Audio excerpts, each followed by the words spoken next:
दर्शकों, हर नए साल की शुरुआत एक नई उम्मीद लेकर आती है और 2026 कई दंपतियों के लिए उम्मीदों का, दुआओं का और खुशियों की दस्तक का साल बनने जा रहा है।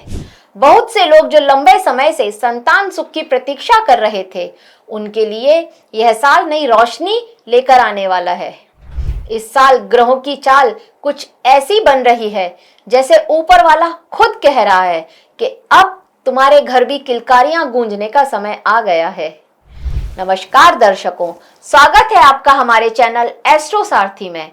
मैं आचार्य शिवी आपका हार्दिक अभिनंदन करती हूँ। दर्शकों, आज हम बात करेंगे संतान योग के बारे में।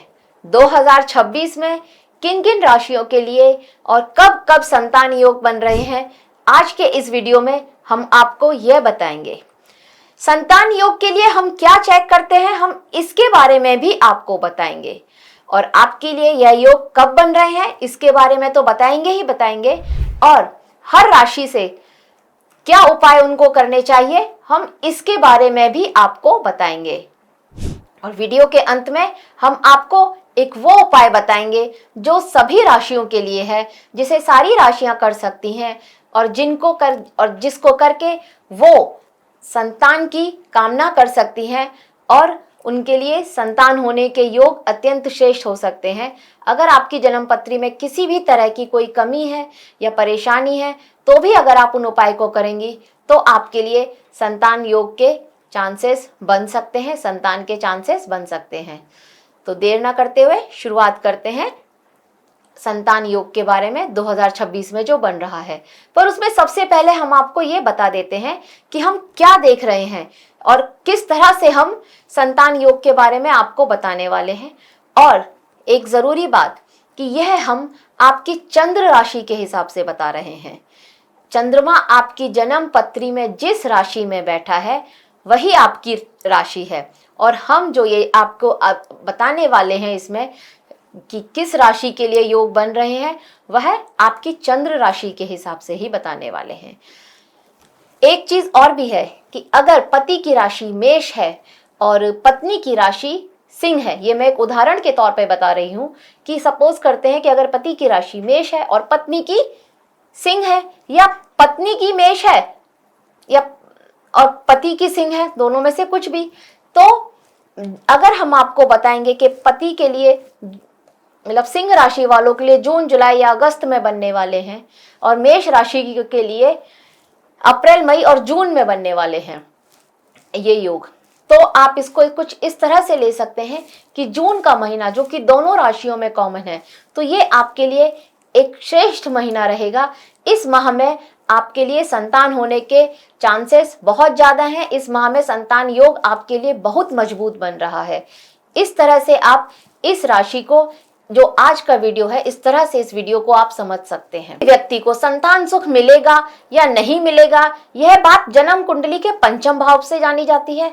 हम पांचवा भाव देखते हैं, यानी कि और पांचवें भाव में किस तरह के ग्रह हैं, पांचवा भाव कैसी स्थिति है, हम इसके बारे में देखते हैं। और पांचवें भाव के जो स्वामी होते हैं उन्हें हम पंचमेश कहते हैं। अब जो बृहस्पति ग्रह हैं उनको हम संतान का कारक ग्रह मानते हैं, वो मुख्य ग्रह होते हैं। किसी के संतान होने के लिए कारक ग्रह जो होते हैं वो बृहस्पति होते हैं। तो बृहस्पति संतान के कारक ग्रह होते हैं। अब कब बनते हैं ये योग, इसमें हम कुछ और योग भी देखते हैं कि किस तरह से ये बनते हैं ये योग आपकी जन्म पत्री में। देखिए, पंचम भाव में कोई शुभ ग्रह बैठा हो, जैसे बृहस्पति बैठा है, शुक्र या चंद्रमा बैठा है, या फिर इन ग्रहों की दृष्टि पंचम भाव पर पड़ रही है, तो ऐसे में संतान सुख मिलने के योग बहुत मजबूत हो जाते हैं। अब अगर लग्नेश, जो कि आपकी राशि के स्वामी है, आपकी जन्म पत्रिका में आपके लग्न के स्वामी है, लग्नेश पंचम भाव में हो, बृहस्पति के साथ हो, या बृहस्पति आपकी जन्म पत्री में मजबूत स्थिति में हो, उच्च के हो, या फिर अपने घर में बैठे हो, तो भी आपके लिए संतान के चांसेस, संतान के योग आपकी जन्म पत्री में बहुत मजबूत होते हैं। अगर बृहस्पति की स्थिति आपकी जन्म पत्रिका में मजबूत है तो आपको बहुत जल्दी और आसानी से संतान सुख मिल जाता है। अगर पंचमेश यानी कि पांचवें भाव के स्वामी किसी अशुभ ग्रह जैसे शनि, राहु, केतु या मंगल से पीड़ित ना हो, या फिर अस्त ना हो, छठवें, आठवें या 12वें भाव में ना बैठे हों तो भी यह स्थिति शुभ मानी जाती है, तो भी आपको संतान सुख मिल ही जाता है। थोड़ा कुछ प्रॉब्लम्स आ सकती हैं, थोड़ा डिले हो सकती है, लेकिन संतान सुख मिलता अवश्य है। लग्नेश और पंचमेश अगर आपस में एक दूसरे को देख रहे हो जन्म पत्रिका में, या दोनों एक ही स्थान पर बैठे हों, तो यह भी संतान प्राप्ति के लिए बहुत शुभ योग माने जाते हैं।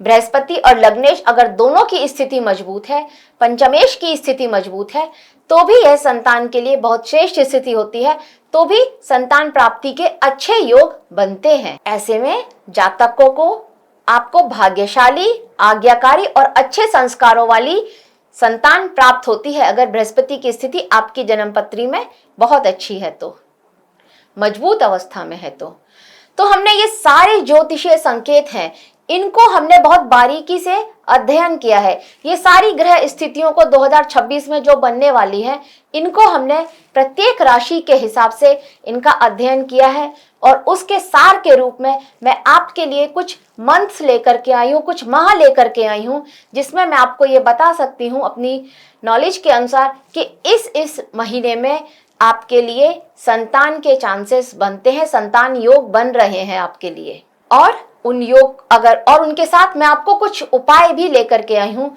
जिन उपाय को अगर आप करेंगे, अगर अभी तक आपके लिए संतान नहीं हुई, आपके घर में संतान नहीं है, तो उन उपाय को आप कीजिए, जिससे खुशियां आपके जीवन में दस्तक दें और आपके घर में भी संतान की किलकारियां गूंजें।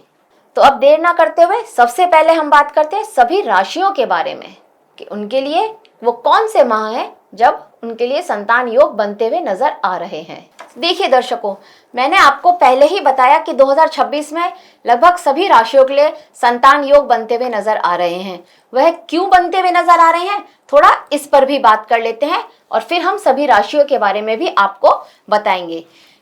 सबसे पहले देखते हैं बृहस्पति, क्योंकि बृहस्पति संतान के कारक होते हैं, और यह बृहस्पति 11 मार्च 2026 को मार्गी हो रहे हैं, और 2 जून 2026 मंगलवार को सुबह 2:25 पर कर्क राशि में गोचर करेंगे। तो यानी कि 11 मार्च तक बृहस्पति मार्गी हो रहे हैं, और 2 जून तक यह मिथुन राशि में रहने वाले हैं, और उसके बाद यह कर्क राशि में चले जाएंगे। सिंह राशि में यह बृहस्पति गोचर करेंगे 31 अक्टूबर 2026 को। मतलब बृहस्पति इस बार पहले मिथुन में रहेंगे, फिर कर्क में भी आएंगे, और उसके बाद सिंह राशि में भी आएंगे। बृहस्पति बहुत बड़े ग्रह हैं, और यह बहुत जल्दी गोचर नहीं करते हैं, लेकिन यह बृहस्पति अभी अतिचारी चल रहे हैं। अतिचारी भी नहीं कहा जाए तो बहुत ओवर स्पीड में चल रहे हैं। तो बृहस्पति की जो ये स्पीड है, बृहस्पति इस साल 3 बार गोचर कर रहे हैं। पहले मिथुन में रहेंगे 2 जून तक, और 2 जून को गोचर करके कर्क राशि में आ जाएंगे, और फिर 31 अक्टूबर 2026 को गोचर करेंगे और सिंह राशि में आ जाएंगे। शनिवार को 31 अक्टूबर, शनिवार को 12:50 पर दोपहर में यह सिंह राशि में आ जाएंगे। एक चीज और भी है बृहस्पति के बारे में जानना, कि यह बृहस्पति 17 जुलाई 2026 को अस्त भी हो रहे हैं, कर्क राशि में अस्त हो जाएंगे, पर यह केवल 28 दिन के लिए ही अस्त होंगे, और ये 12 अगस्त 2026 बुधवार को सुबह 5:03 पर उदित भी हो जाएंगे। तो यह बृहस्पति की स्थिति रहने वाली है। और अगर हम बात करें अब राशियों के लिए, तो सबसे पहले मेष राशि के लिए वो कौन से माह हैं जिस माह में उनके लिए संतान प्राप्ति के योग बन रहे हैं, संतान योग बन रहे हैं, उस पर एक नजर डालते हैं। तो मेष राशि के लिए आपके पंचम भाव के स्वामी होते हैं सूर्य, पंचमेश सूर्य हैं। राहु आपके लाभ भाव में बैठकर के सीधी दृष्टि आपके पंचम भाव पर डाल रहे हैं, और बृहस्पति आपके लिए पहले तीसरे भाव में बैठेंगे, फिर चतुर्थ भाव में, और उसके बाद पंचम भाव में आ जाएंगे। तो आपके लिए ग्रहों की यह स्थिति, यह संयोग जो बता रही है कि मेष राशि वालों के लिए फरवरी, मार्च, जून, अगस्त, अक्टूबर और नवंबर ये वो माह होंगे जब उनके लिए संतान योग बहुत मजबूत होंगे, संतान योग बनने के चांसेस बनते हैं इन माह में। और आपके लिए उपाय रहेगा, बृहस्पति की कृपा पाने के लिए आपको गुरुवार को पीले वस्त्रों को धारण करना चाहिए। और आप अगर केले के पेड़ को जल चढ़ाते हैं हर बृहस्पतिवार को तो आपके लिए अत्यंत श्रेष्ठ रहेगा। अब बात करते हैं वृषभ राशि की।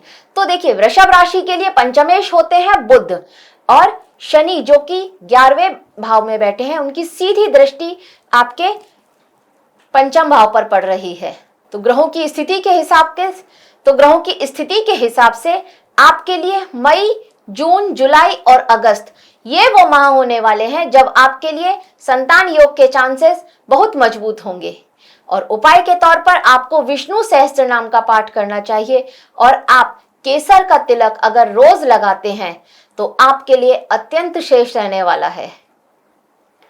अब बात करते हैं मिथुन राशि के लिए। तो मिथुन राशि के लिए आपकी राशि में ही गुरु रहने वाले हैं और फिर कुछ टाइम बाद यह गोचर करेंगे। जैसे कि मैंने पहले बताया है ग्रहों की स्थिति के बारे में, गुरु के गोचर के बारे में। गुरु गोचर करेंगे, आपके दूसरे भाव में आ जाएंगे और फिर आपके तीसरे भाव में आ जाएंगे। आपके लिए पंचमेश होते हैं शुक्र। तो ग्रहों की स्थिति के हिसाब से आपके लिए फरवरी का महीना, अप्रैल का महीना, मई का महीना, जुलाई का महीना, सितंबर का महीना और दिसंबर का महीना ये वो माह है जब आपके लिए संतान प्राप्ति के योग बन रहे हैं और बहुत मजबूत बन रहे हैं। आपको चाहिए कि आपको मानसिक तनाव से लेकिन दूर रहना होगा इस समय में। ये वो माह है जब अगर आप स्ट्रेस ना लें, कोई टेंशन ना लें तो आपके लिए अत्यंत श्रेष्ठ रहेगा। और आपको नियमित रूप से गायत्री मंत्र का जाप करते रहना चाहिए। संख्या जो आप चाहें और जितनी श्रद्धा से आप करें इस पर डिपेंड करता है। तो 11, 21, 51 या 108 ये आपके ऊपर डिपेंड करता है। अगर आप गायत्री मंत्र का जाप करते हैं तो आपके लिए संतान योग और भी मजबूत हो जाता है। अब बात करते हैं कर्क राशि के लिए। तो कर्क राशि के लिए आपके संतानेश होते हैं मंगल। वृश्चिक राशि पड़ती है तो मंगल होते हैं आपके संतानेश, आपके पंचमेश। और आपके लिए ग्रहों की जो स्थिति, बृहस्पति की जो स्थिति रहने वाली है, बृहस्पति शुरुआत में आपके लिए मिथुन राशि में यानी कि 12वें भाव में रहेंगे, फिर आपकी ही राशि में आएंगे कर्क राशि में और उसके बाद आपके लिए यह धन भाव में यानी कि दूसरे भाव में चले जाएंगे। तो यह स्थिति आपके लिए कुछ ये लेकर के आ रही है कि आपके लिए जनवरी, जून, अगस्त और सितंबर, नवंबर और दिसंबर ये वो माह होने वाले हैं जिन माह में आपके लिए संतान प्राप्ति के योग बहुत मजबूत रहने वाले हैं। और आपको जो सावधानी रखनी चाहिए और जो उपाय करना चाहिए वह यह है कि आपको इमोशनल होकर के कोई भी डिसीजन नहीं लेना है और आपको हर बुधवार को बच्चों को फल या मिठाइयों का दान करते रहना है, उन्हें खिलाना है। तो आपके लिए संतान योग और भी मजबूत हो जाएंगे। अब बात करते हैं सिंह राशि के लिए। तो सिंह राशि के लिए आपके पंचमेश कौन होते हैं? गुरु होते हैं। और गुरु शुरुआत में आपके लाभ भाव में रहने वाले यानी कि 11वें भाव में, फिर व्यय भाव में यानी कि 12वें भाव में चले जाएंगे और उसके बाद आप ही की राशि सिंह राशि में आ जाएंगे। तो ग्रहों की स्थिति आपके लिए ये दिखा रही है कि जनवरी, जून, नवंबर और दिसंबर ये वो माह होंगे जब आपके लिए संतान प्राप्ति के योग बहुत मजबूत रहने वाले हैं। आपको उपाय के तौर पर संतान गोपाल मंत्र का 108 बार जाप करना चाहिए हर बृहस्पतिवार के दिन। तो आपके लिए संतान योग और भी मजबूत हो जाएंगे। अब बात करते हैं कन्या राशि की। कन्या राशि के लिए शनि आपके पंचम भाव के स्वामी होते हैं और आपके लिए जो माह निकल करके आए हैं वो है जून, अगस्त, सितंबर, अक्टूबर। उपाय के तौर पर अगर आप गुरुवार को चने की दाल और गुड़ का दान करेंगे तो आपके लिए अत्यंत श्रेष्ठ रहेगा। अब बात करते हैं तुला राशि के लिए। तो आपके लिए पंचमेश होते हैं शनिदेव और बृहस्पति आपके लिए पहले आपके भाग्य भाव में बैठेंगे, नवम भाव में, फिर दशम भाव में और उसके बाद आपके लाभ भाव में बैठेंगे। तो ग्रहों की स्थिति के हिसाब से आपके लिए जो माह निकल के आ रहे हैं वह है जनवरी, मार्च, अप्रैल और जुलाई। नवंबर और दिसंबर भी आपके लिए श्रेष्ठ रहने वाले हैं। तो ये वो माह है जब आपके लिए संतान योग बहुत मजबूत होंगे। तो उपाय के तौर पर अगर आप बृहस्पतिवार के दिन केले के पेड़ की जड़ में जल अर्पित करें तो आपके लिए अत्यंत श्रेष्ठ रहेगा। और अगर आप शनिवार के दिन पीपल के पेड़ की जड़ को सींचते हैं तो आपके लिए अत्यंत श्रेष्ठ रहने वाला है। और इस योग के लिए इस योग का आप और भी अधिक फायदा उठा सकते हैं। अब बात करते हैं वृश्चिक राशि के लिए। तो वृश्चिक राशि के लिए आपके संतानेश होते हैं बृहस्पति, स्वयं बृहस्पति देव, जो आपके लिए जो संतान के कारक होते हैं। और बृहस्पति शुरुआत में आपके अष्टम भाव में रहेंगे, फिर नवम भाव में रहेंगे और उसके बाद यह बृहस्पति दशम भाव में आ जाएंगे।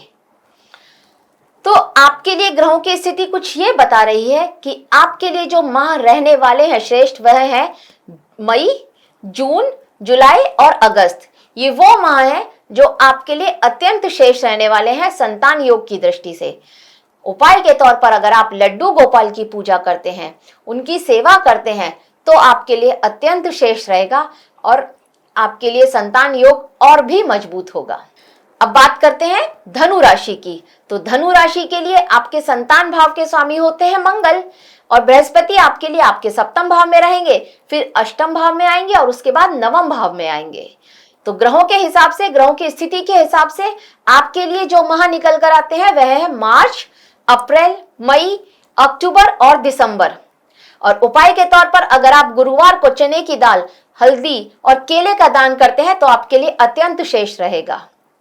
बात करें मकर राशि की, तो मकर राशि के लिए आपके संतान भाव के स्वामी होते हैं शुक्र, और गुरु आपके लिए पहले आपके छठे भाव में रहेंगे, फिर सप्तम भाव में रहेंगे और उसके बाद अष्टम भाव में गोचर करेंगे। तो आपके लिए जो माह निकल के आ रहे हैं वह है जून, जुलाई, अगस्त, सितंबर, अक्टूबर। ये माह संतान योग के हिसाब से आपके लिए अत्यंत श्रेष्ठ रहने वाले हैं। मकर के जातकों को पीले वस्त्र धारण करने चाहिए हर गुरुवार को, और अगर आप गुरुवार का व्रत रखते हैं तो भी आपके लिए अत्यंत फलदायी रहेगा। बात करते हैं कुंभ राशि की। तो कुंभ राशि के लिए आपके संतान भाव के स्वामी होते हैं पंचमेश, जो होते हैं वो आपके लिए बुध होते हैं, और आपके लिए बृहस्पति इस पूरे साल रहने वाले हैं पहले मिथुन राशि में, फिर कर्क राशि में और सिंह राशि में। मतलब पहले पंचम भाव में रहेंगे, फिर छठे भाव में आएंगे और उसके बाद सप्तम भाव में रहेंगे।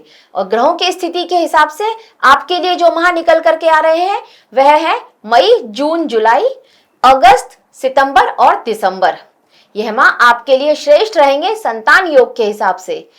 आपको उपाय के तौर पर बृहस्पति के बीज मंत्र का जाप करना चाहिए। ओम ब्रह्म बृहस्पते नमः, इस मंत्र का जाप करें आप अगर हर बृहस्पतिवार को, तो आपके लिए अत्यंत फलदायी रहेगा।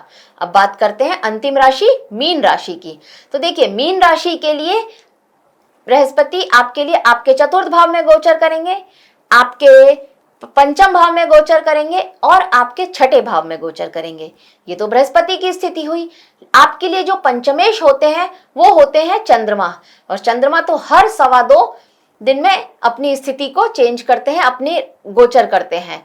तो आपके लिए जो माह निकल करके आ रहे हैं वह है अप्रैल, मई, जुलाई, नवंबर और दिसंबर।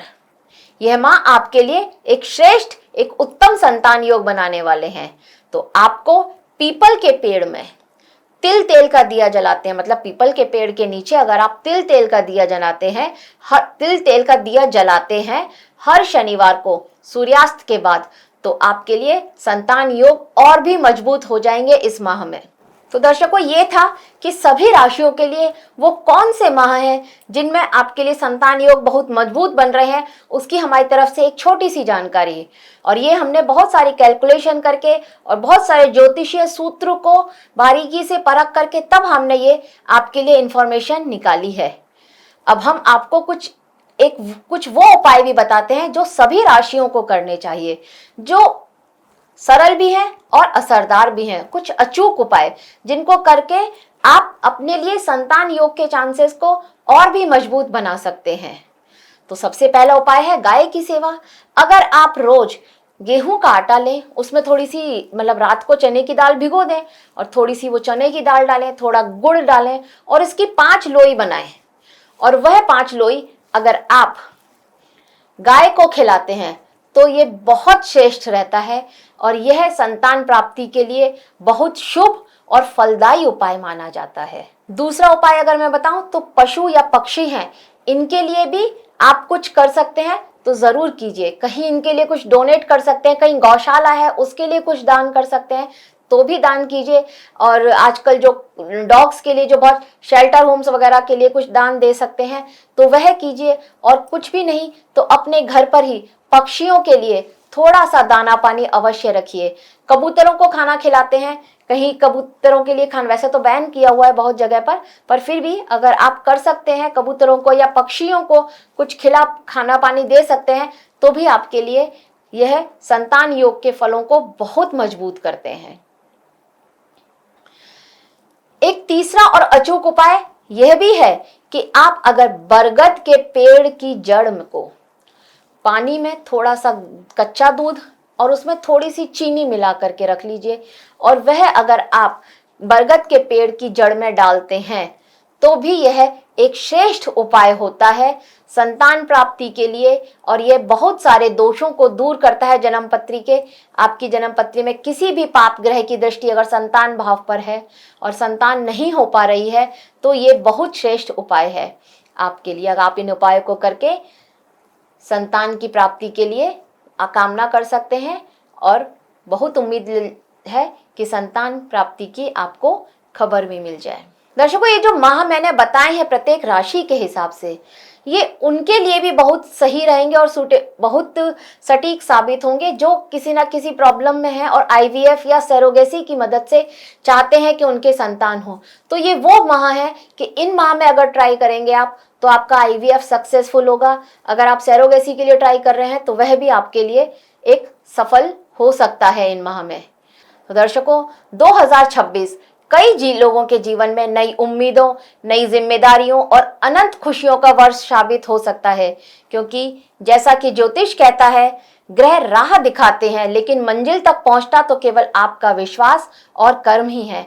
तो 2026 में बृहस्पति का एक जो 3 बार गोचर होना और आपके लिए भी संतानेश का कुछ अच्छे भावों में आना, बहुत चांसेस हैं कि 2026 में बहुत सारे उन लोगों के घर में किलकारियां गूंजे जो बहुत समय से इंतजार कर रहे थे।